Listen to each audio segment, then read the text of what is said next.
யாழ் பல்கலைக்கழகத்தில் சட்ட வைத்திய நிபுணர் உள்ளிட்ட 3 பேர் புதிதாக பேராசிரியர்களாக நியமனம். அபகரிக்கப்பட்ட மாநகர காணியை மீட்க சட்ட நடவடிக்கை. அவைத் தலைவர் முதல்வர் நேரடி களவிஜயம். இந்திய அரசாங்கம் மற்றும் இந்திய மக்கள் என்றுமே இலங்கை மக்களுடன் துணை நிற்பார்கள். மன்னாரில் இந்திய துணை உயர்ஸ்தானிகர் சாய் முரளி தெரிவிப்பு. பதவியில் இருந்து விலகுகிறாரா ஜீவன் தொண்டமான்? விளையாடு அறிக்கை. நன்கொடை என்ற பெயரில் அரசாங்கத்தின் அராஜகம். அர்ஜுனா. மீண்டும் இலங்கையில் பொருளாதார நெருக்கடி. சபையில் வைத்து ஜனாதிபதி அனுர அளித்துள்ள உறுதி. ராஜபக்ஷ குடும்பத்தினரின் பாரிய மோசடியை வெளிப்படுத்திய முன்னாள் ஜனாதிபதி சந்திரிகா. சீமானுக்கும் தமிழ் தேசிய பேரவைக்கும் இடையே சந்திப்பு. பேரிடரில் பணிகளை தாமதப்படுத்தியது வெட்கக்கேடானது. வேதநாயகன் ஆதங்கம். இலங்கை போர்க்குற்றவாளிகள் மீதான தடைகள். பிரித்தானியா வழங்கிய உறுதிமொழி. 500 பில்லியன் ரூபாய் குறைநிரப்பு மதிப்பீட்டுக்கு பாராளுமன்றம் அங்கீகாரம். நிறைவேற்று அதிகார ஜனாதிபதி முறை நீக்கப்படும். பிரதமர் ஹரடி உறுதி. யாழ்ப்பாண பல்கலைக்கழகத்தின் சிரேஷ்ட விரிவுரையாளர்கள் இருவர் திறமை அடிப்படையில் பேராசிரியர்களாக பதவி உயர்த்தப்பட்டுள்ளதுடன் யாழ்ப்பாணம் போதனா வைத்தியசாலையின் சட்ட வைத்திய நிபுணர் ஒருவர் திறந்த விளம்பரப்படுத்தல் அடிப்படையில் பேராசிரியராக நியமிக்கப்பட்டுள்ளார். பல்கலைக்கழக மானியங்கள் ஆணைக்குழு சுற்றறிக்கை நியமங்களுக்கு அமைய திறமை அடிப்படையில் பேராசிரியர் பதவிக்கு விண்ணப்பித்த சர் பொன்னம்பலம் ராமநாதன் காண்பிய ஆற்றுகை கலைகள் பீடத்தின் இசைத்துறையைச் சேர்ந்த சிரேஷ்ட விரிவுரையாளர் கலாநிதி சுகன்யா அரவிந்தன் மற்றும் முகாமைத்துவ கற்கைகள் மற்றும் வணிக பீடத்தின் சந்தைப்படுத்தல் துறையைச் சேர்ந்த சிரேஷ்ட விரிவுரையாளர் கலாநிதி சிவராஜா ராஜ் உமேஷ் ஆகியோர் பேராசிரியர்களாக பதவி உயர்த்தப்பட்டுள்ளதுடன் திறந்த விளம்பரப்படுத்தல் அடிப்படையில் பேராசிரியர் பதவிக்கு விண்ணப்பித்த யாழ்ப்பாணம் போதனா வைத்தியசாலையின் சட்ட வைத்திய நிபுணர் உருத்திர பசுபதி மயூரதன் பேராசிரியராக நியமனம் செய்யப்பட்டுள்ளார். பல்கலைக்கழக பேரவையின் கூட்டம் இன்று வெள்ளிக்கிழமை துணைவேந்தர் பேராசிரியர் சி ஸ்ரீ சட்குணராஜா தலைமையில் நடைபெற்றது. பல்கலைக்கழக மானியங்கள் ஆணைக்குழு சுற்றறிக்கை நியமங்களுக்கு அமைய திறமை அடிப்படையில் பேராசிரியர் பதவிக்கு விண்ணப்பித்த சிரேஷ்ட விரிவுரையாளர்களான கலாநிதி சுகன்யா அரவிந்தன், கலாநிதி சிவராஜா உமேஷ் மற்றும் திறந்த முறையில் கோரப்பட்ட விளம்பரத்துக்கு அமைவாக விண்ணப்பித்திருந்த சட்ட வைத்திய நிபுணர் உருத்திர பசுபதி மயூரதன் ஆகியோரின் விண்ணப்ப மதிப்பீடு மற்றும் நேர்முக தேர்வு முடிவுகள் என்பன பேரவை கூட்டத்தில் சமர்ப்பிக்கப்பட்டன. அவற்றின் அடிப்படையில் சர் பொன்னம்பலம் ராமநாதன் காண்பிய ஆற்றுகை கலைகள் பீடத்தின் இசைத்துறையைச் சேர்ந்த சிரேஷ்ட விரிவுரையாளர் கலாநிதி சுகன்யா அரவிந்தன் இசையியல் பேராசிரியராகவும், முகாமைத்துவ கற்கைகள் மற்றும் வணிக பீடத்தின் சந்தைப்படுத்தல் துறையைச் சேர்ந்த சிரேஷ்ட விரிவுரையாளர் கலாநிதி சிவராஜா ராஜ் உமேஷ் சந்தைப்படுத்தலில் பேராசிரியராகவும் பதவி உயர்த்தப்பட்டுள்ளதுடன் யாழ்ப்பாணம் போதனா வைத்தியசாலையின் சட்ட வைத்திய நிபுணர் உருத்திர பசுபதி மயூரதன் சட்ட வைத்திய பேராசிரியராக நியமனம் செய்யப்பட்டுள்ளார். யாழ்ப்பாணம் பல்கலைக்கழக மருத்துவ பீடத்தின் சட்ட வைத்திய துறைக்கு சுமார் 30 வருடங்களுக்கு பின்னர் பேராசிரியர் ஒருவர் நியமிக்கப்பட்டுள்ளமை குறிப்பிடத்தக்கது.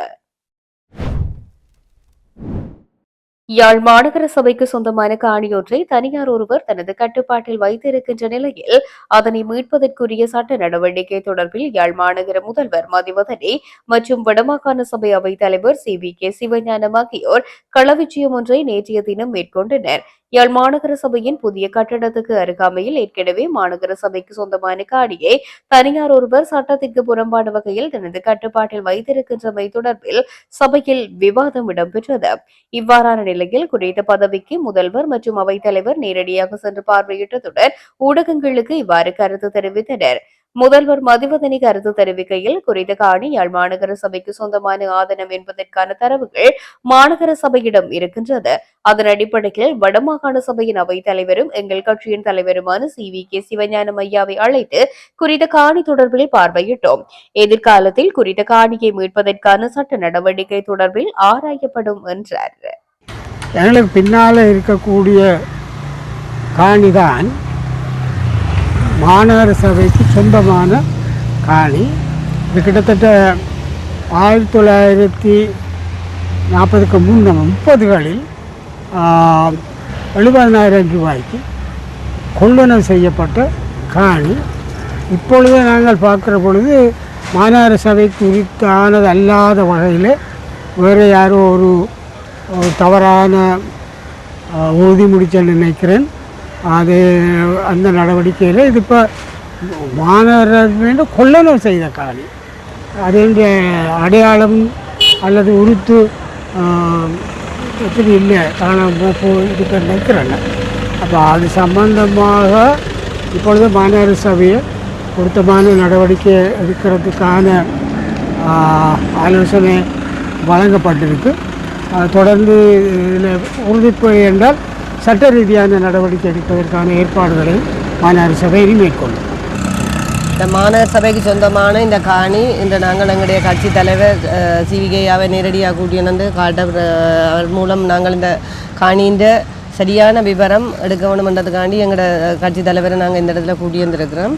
அதோட கடந்த மாதம் நடந்த கூட்டத்தில் ஐயா எங்களுக்கு இது சம்பந்தமாக எழுத்து மூலம் ஒரு கடிதம் அனுப்பியிருந்தவர். மாநகர சபையை சொந்தமான இந்த காணி இப்படி இன்னொரு தனிநபர்களால் இந்த காணி கையகப்படுத்தப்பட்டிருக்கு. இதை எனவே நீங்கள் முதல்வர் ஆணையாளர் இதுக்குரிய நடவடிக்கையை நீங்கள் உடனடியாக எடுக்க வேண்டும் என்று நாங்கள் கடந்த கூட்டத்தில் இது ஒரு முன்வழிவாக வச்சு சபையின் அனுமதியோடு உடனடியாக ஆணையாளருக்கு நாங்கள் இது சம்பந்தமான சகல ஆவணங்களையும் எடுத்து எங்களுடைய மாநகர சபைக்குரிய சொந்தமான இந்த காணியை நாங்கள் வெகு விரைவிலே எங்களுக்குரியதாகி கொள்வோம்.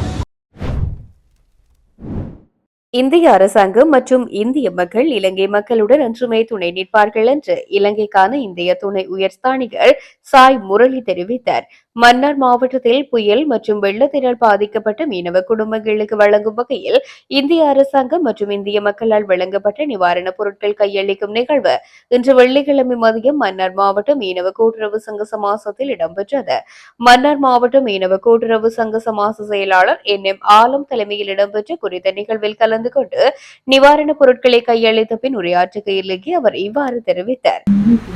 நரேந்திர மோடி ஐயா அவர்களின் சார்பாக இன்று மன்னார் மாவட்டத்தில் வெள்ளத்தால் பாதிக்கப்பட்ட ஒரு சில நபர்களுக்கு இந்த உதவிப் பொருட்களை இந்தியாவிலிருந்து வந்திருக்கிற இந்த உதவிப் பொருட்களை வழங்க உள்ளதாக இருக்கிறது.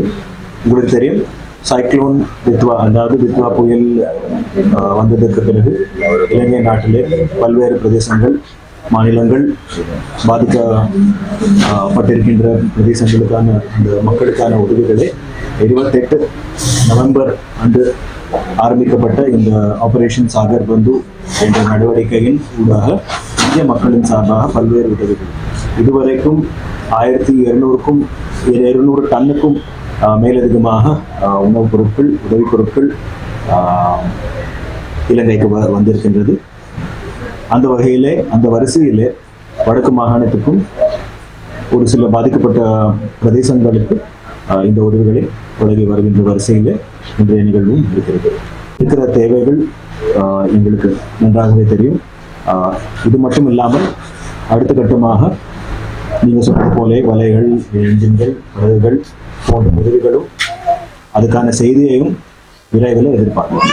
நிச்சயமாக இந்திய அரசாங்கமும் இந்திய துணை தூதரகமும் இந்திய மக்களும் உங்களுடன் துணை நிற்கின்றார்கள். இது இன்று மட்டுமில்லை, என்றும் அப்படிதான் இருக்கும் என நம்புகிறேன். வருகை தந்திருக்கும் அனைவருக்கும் நன்றி. இந்த நிறுவனங்களுக்கும் அதுக்கான தலைவர்களுக்கும் எனது மனமார்ந்த நன்றிகளை தெரிவித்துக்கிறேன். நன்றி. இலங்கை தொழிலாளர் காங்கிரசின் பொதுச் செயலாளர் என்ற வகையில் என்னுடைய பொறுப்புகளில் இருந்து விலகுவது என்னுடைய நோக்கமல்ல. காலத்தின் தேவைக்கேற்ப ஸ்தாபன கட்டமைப்பில் சில மாற்றங்களை செய்ய வேண்டியது அவசியமாகும் என நாடாளுமன்ற உறுப்பினர் ஜீவன் தொண்டமான் தெரிவித்துள்ளார். ஊடக அறிக்கையினூடாக அவர் இதனை தெரிவித்துள்ளார். அந்த அறிக்கையில் அவர் மேலும் குறிப்பிட்டுள்ளதாவது, இலங்கை தொழிலாளர் காங்கிரஸ் இந்திய வம்சாவளி மக்களின் உரிமைகளை நிலைநாட்டுவதற்காக எமது முன்னோர்களின் தியாகங்களினால் கட்டமைக்கப்பட்ட ஸ்தாபனமாகும். இதன் பொதுச் செயலாளர் என்ற வகையில் என்னுடைய பொறுப்புகளில் இருந்து விலகுவது என்னுடைய நோக்கமல்ல. காலத்தின் தேவைக்கேற்ப ஸ்தாபன கட்டமைப்பில் சில மாற்றங்களை செய்ய செய்ய வேண்டியது அவசியம். இதை தவறான புரிதலுடன் சமூக ஊடகங்களில் பரப்பப்படும் தகவல்களை கவனத்தில் கொள்ள வேண்டியதில்லை. அந்த வகையில் ஸ்தாபனத்தை ஜனநாயக முறையில் மேலும் வலுப்படுத்துவது எமது நோக்கம். இதன் அடிப்படையில் 3 மாதங்களுக்குள் இலங்கை தொழிலாளர் காங்கிரசின் தேசிய சபை கூட்டப்பட்டு தேவையான மாற்றங்கள் குறித்து தீர்மானிக்கப்படும். மேலும் தற்போது கட்சியின் அங்கத்தவர்களுடன் கலந்துரையாடல்கள் இடம்பெற்று வருகின்றது. வெகு விரைவில் இது தொடர்பான அதிகாரப்பூர்வ அறிவிப்புகள் வெளியிடப்படும் என்றும் குறிப்பிட்டார். முல்லைத்தீவில் வனவள திணைக்களத்தின் கட்டுப்பாட்டில் 21 குளங்கள் பராமரிப்பின்றி காணப்படுகின்றது. கழிவு துவாரங்கள் உரிய முறையில் அகலப்பட வேண்டும் எனவும் பாராளுமன்ற உறுப்பினர் துரைராசா ரவிகரன் சபையில் தெரிவித்தார். இனி ஒரு பொழுதும் வேண்டாம் என்பதற்கு முல்லைத்தீவின் உடன் தேவைகள் இந்த பேரவையில் முன்வைக்கின்றேன். குளச்சேதங்களுக்கான நிரந்தர தீர்வு, பொருத்தமற்ற வாழ்விட மக்களுக்கான மாற்று வாழ்விட ஏற்பாடு, கைவிடப்பட்ட குளங்களை பராமரித்தல், ஆற்றுப்படுக்கைகளை எல்லைப்படுத்தல், குளங்களை உரிய திணைக்களங்களிடம் பாரப்படுத்தல், வெள்ளத்தால் தனிமைப்படுத்தப்படும் கிராமங்கள் மற்றும் பிரதேசங்களுக்கான நிரந்தர தீர்வு, விவசாய வீதிகள் சீரமைப்பு, வெள்ள நீர் உவர்நீர் கட்டுப்பாட்டு அணைகள் கட்டுமானம், நகர பகுதிகளுக்கான நிரந்தர வடிகால் அமைப்பு நடைமுறைப்படுத்தல் உள்ளவற்றிற்கு தங்களின் 26 பாதீடு வாய்ப்பளிக்க வேண்டும் என இந்த அரசிடம் இந்த பேரவை ஊடாக கேட்டுக்கொள்கின்றேன். குளங்களுக்கான நிரந்தர தீர்வு. பேரவையை தலைமை தாங்கும் உறுப்பினர் அவர்களே, முல்லைத்தீவில் 32 சிறு குளங்கள் சேதப்படுத்தப்பட்டுள்ளன. முல்லைத்தீவின் பேரளவிலான குளமாக காணப்படும் முத்தியங்கட்டு குளம், தண்ணிமுறிப்பு குளம் காலதாமதமின்றி மிக விரைவாக சீர் செய்யப்பட வேண்டிய தேவை காணப்படுகின்றது. பவுனி குளத்திலும் எதிர்காலத்தில் பாதிப்பு ஏற்படாதிருப்பதன் பொருட்டு பவுனிக்குள மேம்பாடு கருதிய அபிவிருத்தி பணிகள் முன்னெடுக்கப்பட வேண்டும் என்பதையும் இந்த சபையினூடாக அரசின் கவனத்துக்கு கொண்டு வருகின்றேன். கைவிடப்பட்ட குளங்களை பராமரித்தல், ஆற்றுப்படுக்கைகளை எல்லைப்படுத்தல், குளங்களை உரிய திணைக்களங்களிடம் பாரப்படுத்தல். தலைமை தாங்கும் உறுப்பினர் அவர்களே, 20 நடுத்தர பெரிய குளங்களையும், நூற்றுக்கணக்கான சிறு குளங்களையும், 19 ஆற்றுப்படுக்கைகளையும் முல்லைத்தீவு கொண்டுள்ளது. குளம் நிரம்பி வான் பாயும் போது, நிரம்பி நீர் வழியும் போதும், உடைப்படுத்தி பாயும் போதும் பாரிய பாதிப்புகள் ஏற்படுகின்றன. முல்லைத்தீவில் ஏற்படும் வெள்ளப்பெருக்குகளுக்கு பராமரிக்கப்படாது உள்ள கழிவாறுகள் காரணம். இவற்றில் பெரும்பாலானவை வனவள திணைக்களத்தின் கட்டுப்பாட்டில் உள்ளது.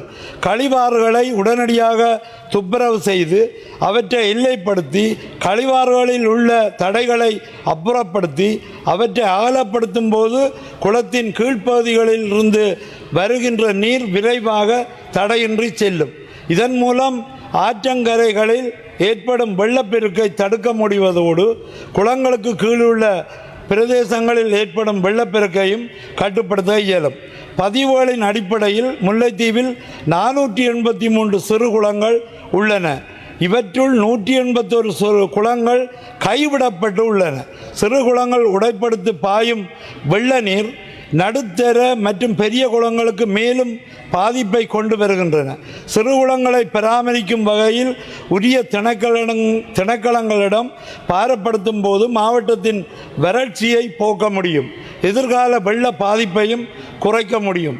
வனவள திணைக்களத்துக்கும் படையினருக்கும் குளங்களும் ஆற்றுப்படுக்கைகளும் ஏன் என்பதை இதனூடாக தெரிவித்துக் கொள்ள விரும்புகின்றேன்.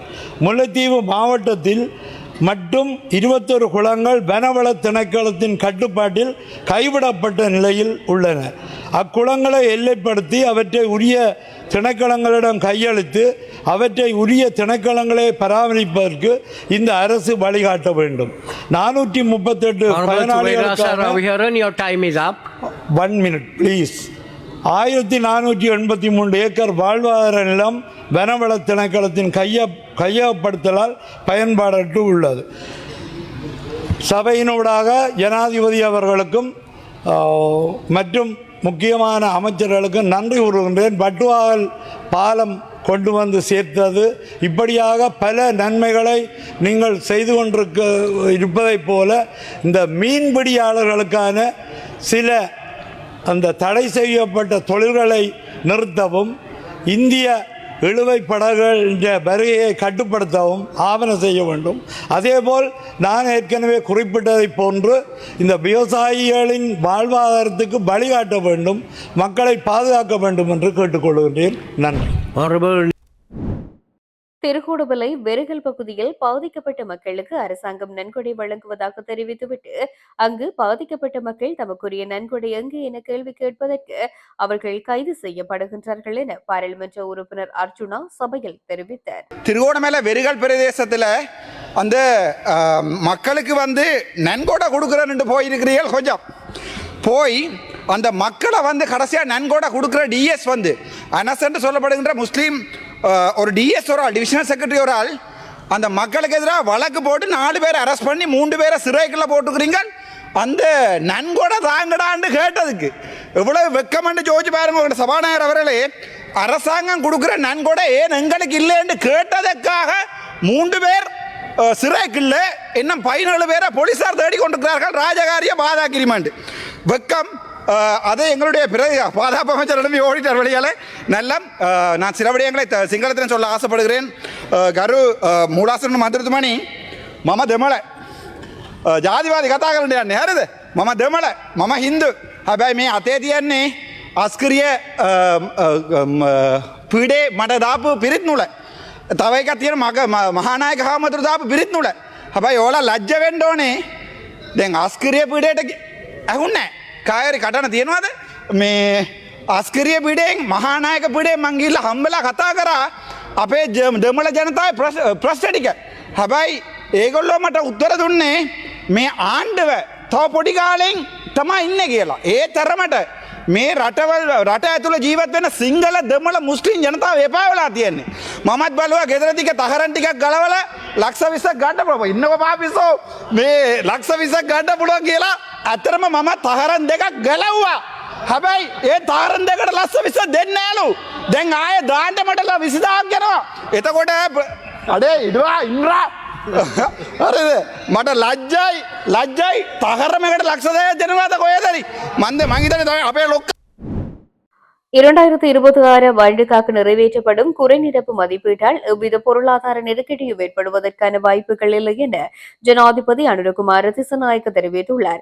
2026 ஆண்டுக்கான குறைநிரப்பு பிரேரணை குறித்து நாடாளுமன்ற முறையிலேயே மேற்கண்டவாறு குறிப்பிட்டார். மேலும் இதன் மூலம் எதிர்வரும் ஏப்ரல் மாதம் பொருளாதாரம் பாரிய சரிவை சந்திக்கப் போகிறது என்று பிரச்சாரங்கள் முன்வைக்கப்பட்டு வருகின்றன. ஆனால் அப்படி ஒரு நிலை வராது என்பதையோ ஜனாதிபதி உறுதியாக குறிப்பிட்டுள்ளார். 500 பில்லியனுக்கான குறைநிரப்பு மதிப்பீடு நிறைவேற்றப்பட்டால் பொருளாதார நெருக்கடி ஏற்படும் சாத்தியங்கள் காணப்படுவதாக சமூகத்தில் பேசப்படுகின்றது. அண்மையில் எதிர்க்கட்சிகள் என கூறிக்கொள்வோரின் கலந்துரையாடலில் இது தொடர்பில் பேசப்பட்டுள்ளது. நாம் பொருளாதாரத்தை ஒரு சக்தி வாய்ந்த கட்டமைப்புக்கு கொண்டு வந்திருந்தோம்.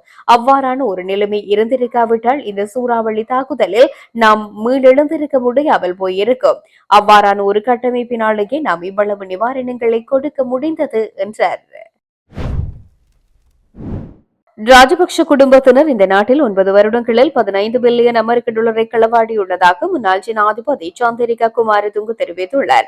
இணைய ஊடகம் ஒன்றிற்கு வழங்கிய நேர்காணலிலேயே அவர் இந்த விடயத்தினை குறிப்பிட்டிருக்கின்றார். தொடர்ந்தும் அவர் தெரிவித்திருப்பதாவது, நாங்கள் எடுத்த கணக்கெடுப்பில் ஒரே குடும்பத்தில் உள்ள 4 சகோதரர்கள் மற்றும் 4 மகன்மார்கள், ஒரு மச்சான் இந்த நாட்டின் 2006 ஆண்டு ஆரம்பம் முதல் 2014 கடைசி வரை பாரிய திட்டங்களில் மட்டும் பல கோடி ரூபாவை கையூட்டாக பெற்றுள்ளனர். இதனாலேயே நாடு வங்குரோதானது. நான் பதவியில் இருந்து விலகுவதற்கு முன் பல அபிவிருத்தி திட்டங்களை செய்ய வேண்டும் என்ற நோக்கில் பாரிய 6 அபிவிருத்தி திட்டங்களை ஆரம்பித்தேன். அதில் முக்கியமாக அதிவேக நெடுஞ்சாலை திட்டங்கள் காணப்பட்டன. இந்த திட்டங்களுக்கு ஐரோப்பிய நாடுகள் கடன் வழங்குவதாக ஒத்துக்கொண்டிருந்தன. ஆனால் சீனா தான் முக்கியத்துவம் வழங்கியிருந்தது. அப்போது நம் வெளிநாட்டு கடன்களை 1% வட்டிக்கே பெற்றுக் கொண்டோம். ஆனால் ராஜபக்ஷ காலத்தில் 6 தொடக்கம் 9% வட்டிக்கு கடன் பெறப்பட்டுள்ளது. அதில் சில வீதங்கள் அவர்களின் கணக்குகளுக்கு சென்று கையெழுத்திட்டுள்ளதாக கூறப்படுகின்றது. எந்த அரசியல் தலைவரும் அவ்வாறான ஒரு வட்டிக்கு கடன் வாங்க மாட்டார். அதோடு சீனா எங்களின் பாரிய 6 அபிவிருத்தி திட்டங்களுக்கு கடன் வழங்கியது. அப்போது நான் செல்வதற்கு முன் நுரைச்சோலை அனல் மின் நிலையத்தின் வேலைகளை ஆரம்பித்தேன். அதற்கு பின்னர் ஆட்சிக்கு வந்த மஹிந்த ராஜபக்ஷ இந்த திட்டங்கள் தொடர்பில் கலந்துரையாடுவதற்காக சீன நிறுவனத்தை வரவழைத்து ஒன்றும் கேட்காமல் இந்த திட்டத்திற்கு 280 மில்லியன் செலவழிக்கப்படுகிறது தானே, எனக்கு 140 மில்லியன், அதாவது ஒரு திட்டத்திற்கு தேவை என்று கேட்டுள்ளார். அவர்கள் அவ்வளவு பணம் தர முடியாது என கூற வெளியில் செல்லுங்கள் என கூறியுள்ளார். அதாவது நாங்கள் கொண்டு வந்த சிறந்த ஒப்பந்தக்காரர்கள் அனைவரும் நாட்டை விட்டு சென்றனர் என்றும் குறிப்பிட்டுள்ளார். நாம் தமிழர் கட்சி தலைவர் சீமானுக்கும் தமிழ் தேசிய பேரவைக்கும் இடையிலான சந்திப்பு ஒன்று இன்றைய தினம் நீலாங்கரையில் உள்ள அவரது இல்லத்தில் இடம்பெற்றுள்ளது. குறித்த சந்திப்பானது சுமார் 2 மணி நேரம் நடைபெற்றுள்ளது. இதன்பொழுது தமிழர் தேசம், இறைமை, சுயநிர்ணய உரிமை அங்கீகரிக்கப்பட்ட சமஷ்டி யாப்பு உருவாக்கப்பட குரல் கொடுக்க ஒருங்கிணைந்து செயலாற்ற வேண்டியதன் அவசியம், ஏக்கிய ராஜ்ய அரசியல் யாப்பினை நிராகரிப்பதற்கான அவசியம், ஈழத்தமிழ் கடற்தொழிலாளர் பிரச்சினை தீர்க்கப்படல் வேண்டும் போன்ற விடயங்கள் முக்கியமாக பேசப்பட்டன. மேலும் முதலமைச்சருடன் பேசப்பட்ட விடயங்கள் எழுத்து மூலம் கையளிக்கப்பட்டது. தமிழக முன்னாள் முதலமைச்சரும் தற்போது எதிர்க்கட்சித் தலைவருமான எடப்பாடி பழனிசாமிக்கும் தமிழ் தேசிய பேரவைக்கும் இடையிலான சந்திப்பு அவரது இல்லத்தில் இடம்பெற்றுள்ளது. நேற்றைய தினம் இந்த சந்திப்பு இரவு 10:15 மணியளவில் ஆரம்பமாகி சுமார் 40 நிமிட நேரம் நடைபெற்றுள்ளது. இதன்போது ஏக்கிய ராஜ்ய அரசியல் யாப்பு நிராகரிப்பு, தமிழர் தேசம், இறைமை, சுயநிர்ணய உரிமை அங்கீகரிக்கப்பட்ட சமஷ்டி யாப்பு உருவாக்கப்படல் வேண்டும், ஈழத்தமிழர் கடற்தொழிலாளர் பிரச்சினை தீர்க்கப்பட வேண்டும் ஆகிய விடயங்கள் முக்கியமாக பேசப்பட்டன. முதலமைச்சருடன் பேசப்பட்ட விடயங்களும் எழுத்து மூலம் கையளிக்கப்பட்டது. இச்சந்திப்பில் முன்னாள் அமைச்சர் வைகை செல்வனும் கலந்து கொண்டார். தமிழ் தேசிய பேரவை சார்பில் கஜேந்திரகுமார் பொன்னம்பலம் எம்பி, ஐங்கரநேசன், செல்வராசா கஜேந்திரன், த சுரேஷ் தேசிய அமைப்பாளர் மற்றும் சுகாஸ் காண்டீபன் ஆகியோரும் கலந்து கொண்டனர். மாலைதீவின் சிறப்பு பொருளாதார மண்டலத்தில் நுழைந்ததாக கூறி 2 இலங்கை மீன்பிடி படகுகள் கைப்பற்றப்பட்டுள்ளன. வெளிநாட்டு உளவு தகவலின் அடிப்படையில் நேற்று காலை சுமார் 8:30 மணியளவில் கேலாவில் இருந்து 51 கடல் மைல் தொலைவில் இந்த படகுகள் தடுத்து நிறுத்தப்பட்டன. பின்னர் அவை மாலைதீவு போலீஸ் தரப்பிடம் ஒப்படைக்கப்பட்டு விசாரணை தொடங்கப்பட்டுள்ளது. கடந்த மாதம் 350 கிலோகிராம் போதைப் பொருளுடன் இலங்கை மீன்பிடி படகு கைப்பற்றப்பட்டதை தொடர்ந்து கடல்சார் பாதுகாப்பு நடவடிக்கைகள் தீவிரப்படுத்தப்பட்டுள்ள நிலையில் இந்த சம்பவம் இடம்பெற்றுள்ளது. எனினும் இதில் எத்தனை பேர் கைது செய்யப்பட்டார்கள் என்ற தகவல் இதுவரையிலும் வெளியாகவில்லை. மக்கள் உயிருக்கு போராடும் இடர்வேளையில் எரிபொருள் மற்றும் நிதியை காரணம் காட்டி பணிகளை தாமதப்படுத்துவது எவ்வகையிலும் ஏற்புடையதல்ல என்று வடக்கு மாகாண ஆளுநர் நவேதநாயகன் தெரிவித்துள்ளார். வடக்கு மாகாணத்தில் உள்ள கைதடி உள்ளூராட்சி ஆணையாளர் அலுவலகத்தில் வைத்தே அவர் இதனை கூறியுள்ளார். அங்கு அவர் மேலும் தெரிவிக்கையில், பேரிடர் காலங்களில் மக்களின் துயர் துடைக்க இரவு பகலாக உழைத்த பல தவிசாளர்களை நான் பாராட்டுகின்ற அதேவேளை சில கசப்பான உண்மைகளையும் சுட்டிக்காட்ட வேண்டும். பேரிடர் வேளையில் சில சபைகளின் செயல்பாடுகள் தொடர்பில் மாவட்ட மற்றும் பிரதேச செயலாளர்கள் என்னிடம் கவலையோடு முறையிட்டனர்.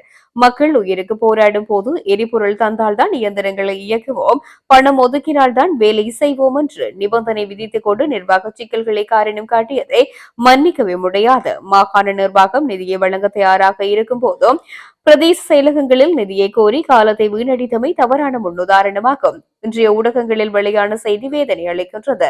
யாழ் மாநகர சபைக்குட்பட்ட பகுதியின் வீடொன்றின் மீது மரம் வீழ்ந்த நிலையில் அதனை அகற்ற ஆளணி இல்லை எனவும் கைவிரித்ததாகவும் இறுதியில் சபை உறுப்பினர்களை அதனை அகற்றியதாகவும் அறிய முடிகின்றது. இது மிகவும் வெட்கக்கேடான விடயம். ஆபத்து வேளையில் இவ்வாறு பொறுப்பற்ற ரீதியில் அதிகாரிகள் நடந்து கொள்வதை ஏற்றுக்கொள்ள முடியாது என்று தெரிவித்தார். இலங்கை போர்க்குற்றவாளிகள் மீதான பிரித்தானியாவின் தடைகள் தொடரும் என்று அந்நாட்டு வெளியுறவு அமைச்சர் யோவர்ட் கூப்பர் உறுதியளித்துள்ளார். வெளியுறவு அமைச்சர் யோவர்ட் கூப்பர் தலைமையில் இந்த வாரம் பிரித்தானிய நாடாளுமன்றத்தில் வெளியுறவு தெரிவுக்குழு கூட்டம் இடம்பெற்றது. இந்த கூட்டத்தின் போது இலங்கை தொடர்பான பல்வேறு விடயங்கள் பேசப்பட்டுள்ளன. அந்த வகையில் இலங்கையில் மனித உரிமை மீறல்கள் மற்றும் போர்க்குற்றங்களில் ஈடுபட்ட குற்றவாளிகள் மீது பிரித்தானிய அரசாங்கம் எடுக்கவுள்ள நடவடிக்கை குறித்து தொழிற்கட்சி நாடாளுமன்ற உறுப்பினரான உமாகுமரன் வினவிய போது அவர் இந்த உறுதிமொழியை வழங்கியுள்ளார். பிரித்தானியா அடுத்த வருடத்தின் முற்பகுதியில் இலங்கையை சேர்ந்த சிலருக்கு தடை விதிக்க உள்ளதாக கூறப்படும் நிலையில் வெளியுறவு அமைச்சர் யோவர்ட் கூப்பரின் இந்த கருத்து வெளியாகியுள்ளமை குறிப்பிடத்தக்கது. எதிர்கால உலகளாவிய ஒழுங்கு அமெரிக்கா சீன போட்டியால் வடிவமைக்கப்படும் என்றால் அதிகரித்து வரும் இந்த போட்டிக்கு இலங்கை பலியாகாமல் இருக்க தன்னை தயார்படுத்திக் கொள்ள வேண்டும் என எச்சரிக்கை விடுக்கப்பட்டுள்ளது. இலங்கையின் பிரத்யேக பொருளாதார மண்டலம் வரும்போது இந்த போட்டி இந்தியாவை சவால்களால் மூழ்கடிக்கும் என்பதால் நடுநிலைமை விதிகளின் கீழ் பிரதேசத்தின் மீற முடியாத தன்மை மற்றும் ஐநாவின் இந்திய பெருங்கடலை அமைதி மண்டலமாக ஏற்றுக்கொள்வதன் அடிப்படையில் அதன் இஇசிக்குள் எந்த ஆய்வும் அல்லது சுரண்டலும் அனுமதிக்கப்படாது என்று இலங்கை முன்கூட்டியே அறிவிக்க வேண்டும் எனவும் கூறப்பட்டுள்ளது. இலங்கையில் உள்ள பிராந்திய மூலோபாய ஆய்வுகளுக்கான மையத்தில் நடந்த கலந்துரையாடலின் போது அமெரிக்காவின் வட கரோலினாவில் உள்ள வேக் ஃபாரஸ்ட் பல்கலைக்கழகத்தின் பேராசிரியர் நில் டிவோட்டோ உலகளாவிய அரசியலை ஏற்கனவே மறுவடிவமைத்த எதிர்காலத்தை தொடர்ந்து வடிவமைக்கும் ஒரு புவிசார் அரசியல் போட்டியின் ஈர்ப்பு குறித்து கருத்து தெரிவித்தார். இதன்போது இந்திய பெருங்கடலின் மையத்தில் பொருளாதார ரீதியாக பலவீனமான மற்றும் ராஜதந்திர ரீதியாக அம்பலப்படுத்தப்பட்ட நிலையில் இலங்கையை பொறுத்தவரை அவரது பகுப்பாய்வு தொடர்பான கருத்துக்களையும் வெளியிட்டுள்ளார். இது தொடர்பில் அவர் வெளியிட்டுள்ள அறிக்கையில், இன்று சில நாடுகள் மட்டுமே உண்மையிலேயே அணிசேரா கொள்கையை கொண்டுள்ளன. நடுநிலைமை என்று கூறும் பெரும்பாலான நாடுகள் நடைமுறையில் பொருளாதார ரீதியாகவோ அல்லது ராணுவ ரீதியாகவோ பெரும் வல்லரசுகளில் ஒன்றை சார்ந்துள்ளன. வெளியுறவு கொள்கையாக நடுநிலைமை முதலில் முன்னாள் ஜனாதிபதி கோட்டாபய ராஜபக்ஷவால் புனித நகரமான அனுராதபுரத்தில் தனது ஏற்புரையின் போதும் பின்னர் ஜனவரி 3, 2020 அன்று 8வது நாடாளுமன்றத்தை திறந்து வைத்த போதும் பகிரங்கமாக அறிவிக்கப்பட்டது. அப்போதிருந்து முன்னாள் ஜனாதிபதி ரணில் விக்ரமசிங்க, பிரதமர் தினேஷ் குணவர்தன மற்றும் வெளியுறவு அமைச்சர்கள் வெளியிட்ட அறிக்கைகளை அடிப்படையாக கொண்டு இலங்கையின் அரசியல் ஸ்தாபனம் நடுநிலைமையை அதன் வெளியுறவு கொள்கையாக ஏற்றுக்கொண்டுள்ளது என்று கூறியுள்ளார். திடீர் அனர்த்தத்தினால் பாதிக்கப்பட்ட மக்களின் வாழ்க்கையை மீண்டும் கட்டியெழுப்புவதற்காக 2026ஆம் ஆண்டுக்கான ரூபாய் 500 பில்லியனுக்கான குறை நிரப்பு மதிப்பீடு இன்று பாராளுமன்றத்தில் அங்கீகரிக்கப்பட்டது. இந்த குறை நிரப்பு மதிப்பீட்டை பிரதமர் ஹரணி அமரசூரிய நேற்று பாராளுமன்றத்தில் சமர்ப்பித்திருந்தார். அதற்கமைய இன்று முற்பகல் 10 மணி முதல் பிற்பகல் 6:10 மணி வரையிலான இது தொடர்பான விவாதம் இடம்பெற்றதுடன் 500 பில்லியன் ரூபாய் குறை நிரப்பு மதிப்பீடு வாக்கெடுப்பு இன்றி அங்கீகரிக்கப்பட்டது. தேசிய மக்கள் சக்தியின் தேர்தல் கொள்கை பிரகடனத்தில் உறுதியளித்தபடி நிறைவேற்று அதிகாரமிக்க ஜனாதிபதி முறை நிச்சயமாக ஒழிக்கப்படும் என பிரதமர் ஹரணி அமரசூரிய தெரிவித்துள்ளார். நாடாளுமன்றத்தில் இன்று எதிர்க்கட்சித் தலைவர் சஜித் பிரேமதாஸ் எழுப்பிய கேள்விக்கு பதிலளிக்கும் போதே பிரதமர் இவ்வாறாக குறிப்பிட்டிருக்கின்றார். இதுகுறித்து அவர் மேலும் தெரிவிக்கையில், நிறைவேற்று அதிகாரமிக்க ஜனாதிபதி முறையானது முன்மொழியப்பட்டுள்ள புதிய அரசியலமைப்பின் ஊடாகவே ஒழிக்கப்படும். புதிய அரசியலமைப்பின்றி இதனை செய்ய முடியாது என்பதால் அதற்கான ஆய்வுப் பணிகள் தற்போது ஆரம்பிக்கப்பட்டுள்ளன.